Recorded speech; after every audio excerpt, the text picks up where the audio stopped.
Hello बच्चों, so here is the question. Explain करो resources ownership के बेस पे। देखिए, ओनरशिप के बेस पे अगर हम रिसोर्सेज को देखें तो हमारे दो रिसोर्सेज होते हैं। एक तो ओनरशिप के बेस पे हमारे इंडिविजुअल, कम्युनिटी, ये रिसोर्सेज होते हैं। ठीक है, देखो सबसे पहले हम बात करेंगे किसकी? इंडिविजुअल रिसोर्सेज की। देखो, इंडिविजुअल रिसोर्सेज कौन से होते हैं? वो रिसोर्सेज जिनको इंडिविजुअल ओन करके रखते हैं, चाहे वो प्राइवेट ही हो, मतलब ओन्ड बाय, हम बोल सकते हैं ओन्ड बाय इंडिविजुअल्स। इंडिविजुअल्स के द्वारा ये ओन्ड होते हैं। ठीक है, प्राइवेट इंडिविजुअल्स के द्वारा। और इसके एग्जांपल्स क्या हो गए?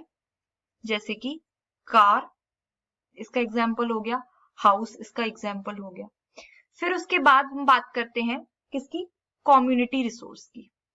ठीक है, अब कम्युनिटी रिसोर्सेज जिनको यूज करते हैं या जो ओन्ड होते हैं सोसाइटी के द्वारा।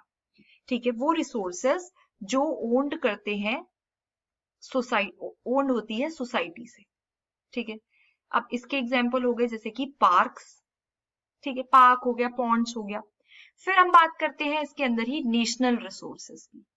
अब नेशनल रिसोर्सेज कौन से हो गए? नेशनल रिसोर्सेज वो हो गए जो ओन्ड होते हैं गवर्नमेंट के द्वारा, ओन्ड बाय गवर्नमेंट, गवर्नमेंट के अंदर आते हैं, जैसे कि वाटर, लैंड, फॉरेस्ट, ये सब क्या है? हमारे गवर्नमेंट रिसोर्सेज, मतलब नेशनल रिसोर्सेज हैं।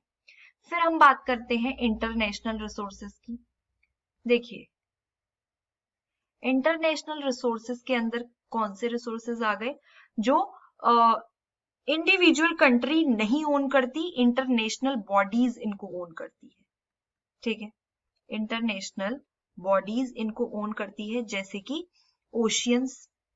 ठीक है, ओशियंस हो गए, ये इसके एक एग्जाम्पल है। या फिर special economic zone, sorry economic zone हो गई कोई। ठीक है, तो वो सब इंटरनेशनल रिसोर्सेज के अंडर आएगी।